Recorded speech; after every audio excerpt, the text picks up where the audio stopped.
Salam salam outsider, le débrief commence maintenant.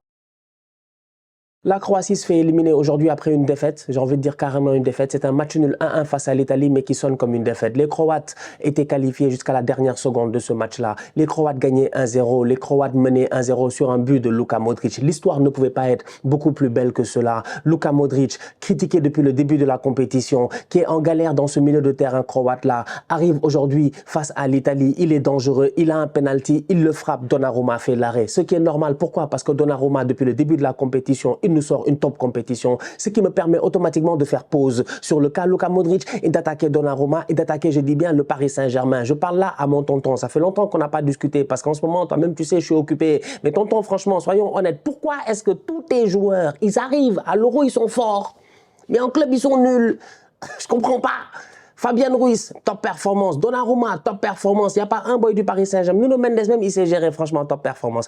Tout le monde se gère en ce moment au niveau du Paris Saint-Germain, surtout à l'Euro. Donc, du coup, tu as un Donnarumma qui fait un match exceptionnel, qui enchaîne les arrêts. Dès le début du match, il fait un arrêt. Il y a une frappe d'un boy croate là qui part en pleine lucarne. Donnarumma fait un arrêt. Il se retourne. Tu sens qu'il a insulté tous les boys, je dis bien, en italien. Il a dû sortir ses meilleures insultes en italien. Il ne comprend pas. Il y a des actions croates qui se multiplient.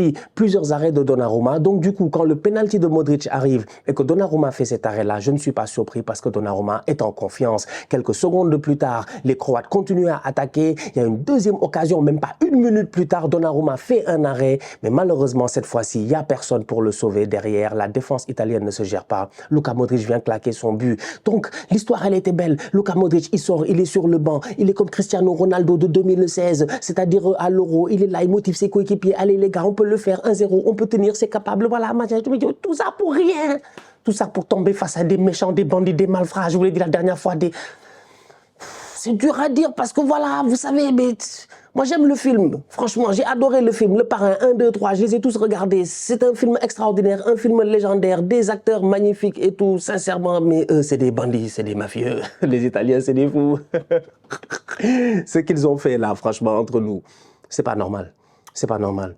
Un match, en fait, tu cherches l'Italie durant le match. C'est comme ça ils ont fait, ils ont gagné l'Euro. C'est comme ça ils vont faire, ils vont gagner encore l'Euro. Les Italiens sont de retour en Allemagne. C'est-à-dire que juste ça, là, je me suis assis tout à l'heure, j'ai réfléchi longuement, j'ai dit, mais en fait, l'Euro se joue où? En Allemagne.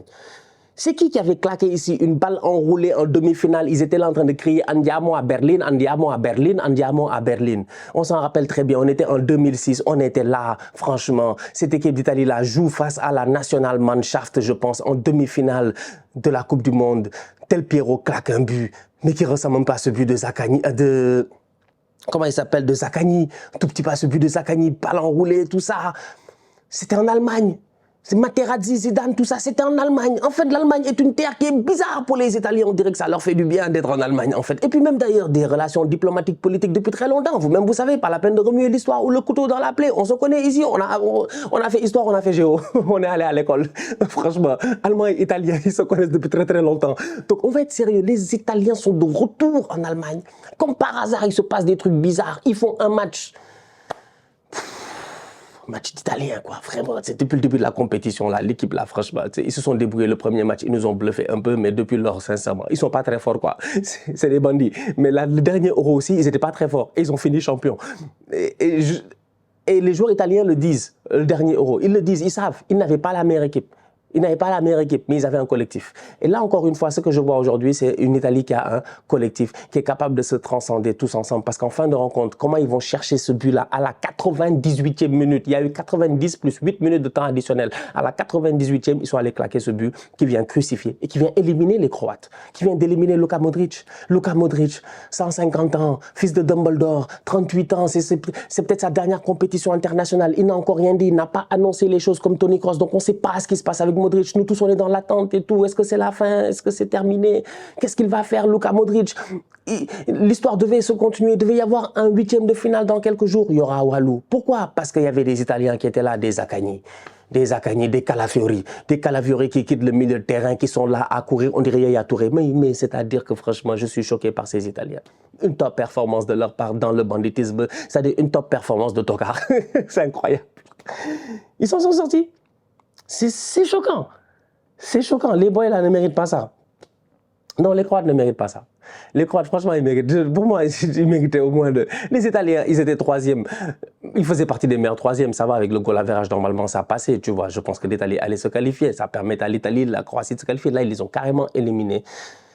Donc voilà, pas de Croatie, top performance de Donnarumma, excellent, Calafiori très très bon, Bastoni aussi très bon, voilà, hein, franchement, l'Italie n'a pas été exceptionnelle, mais elle a réussi à, encore une fois, aller chercher ce point-là, et maintenant on est dans la phase finale, et c'est là où ils sont forts les Italiens, c'est là où ils peuvent aller en prolongation, c'est là où ils peuvent tenir, c'est là où ils vont au penalty, c'est là où ils vont essayer de te frustrer, c'est là où ils savent qu'en fait chaque match est une finale, et c'est là où ils excellent le mieux.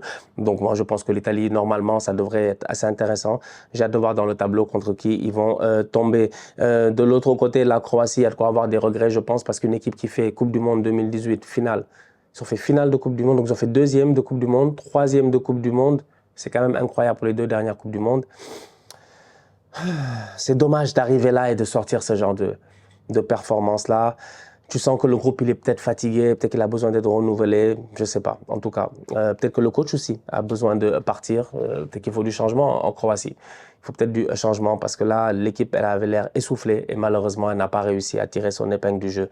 Et en fin de rencontre, c'est, comme je dis, le football, c'est crève-cœur. Quand tu tombes à ces bandits, vraiment une petite affaire de bandit, quoi. Vraiment, c'est-à-dire que moi, je veux pas, il n'y a pas d'autre mot, en fait. Il n'y a pas d'autre mot. Il n'y a pas d'autre mot que bandit. Je n'ai pas d'autre mot que bandit. Ça, c'est du truc de bandit.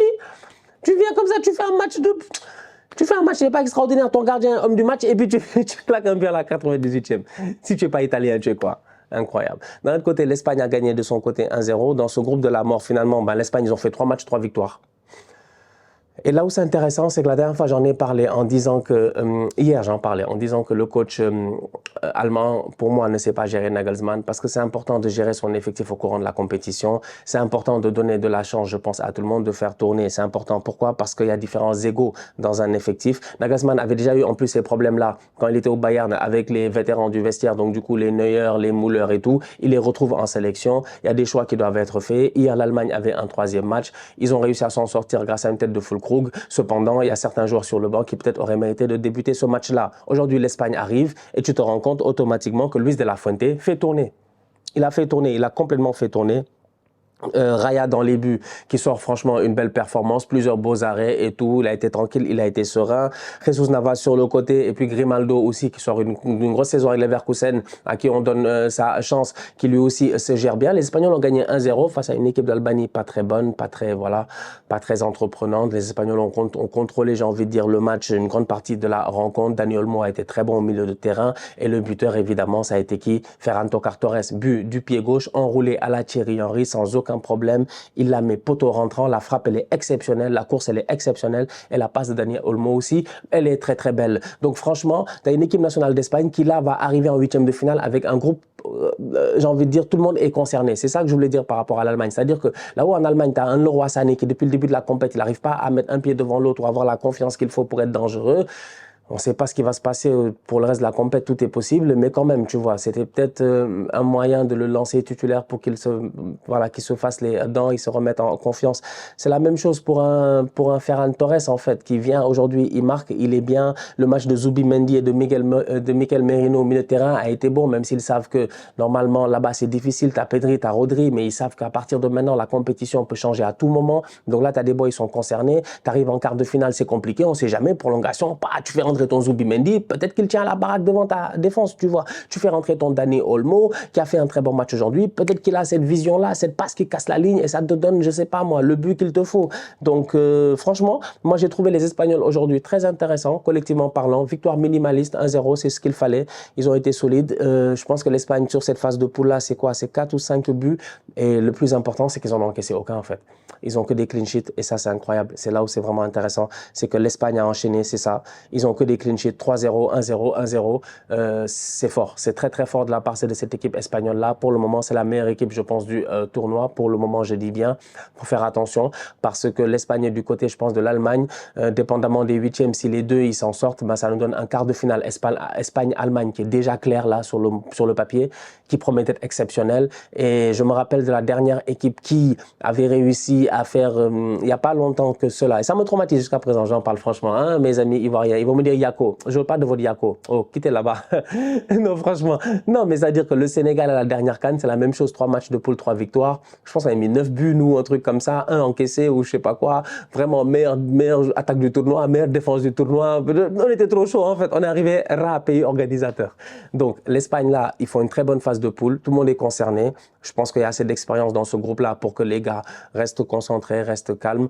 Et on va voir ce que la compétition leur réserve. Mais pour le moment, c'est une des belles surprises, franchement, de cette compète. Je pense que la dernière fois qu'ils ont fait 3 matchs de poule et ils ont gagné les 3 matchs de poule, c'était en 2008. Et ils ont été champions cette année-là. Avec une équipe de bandits dont tout le monde s'en rappelle. Donc, attention aux Espagnols. Ces temps-ci, ils sont vraiment chauds. La famille, on se capte très bientôt pour une nouvelle vidéo. D'ici là, on continue à liker, on continue à partager, on s'abonne, on s'abonne, on s'abonne. On est ensemble, on reste en santé, c'est toujours le plus important. Tous outsiders.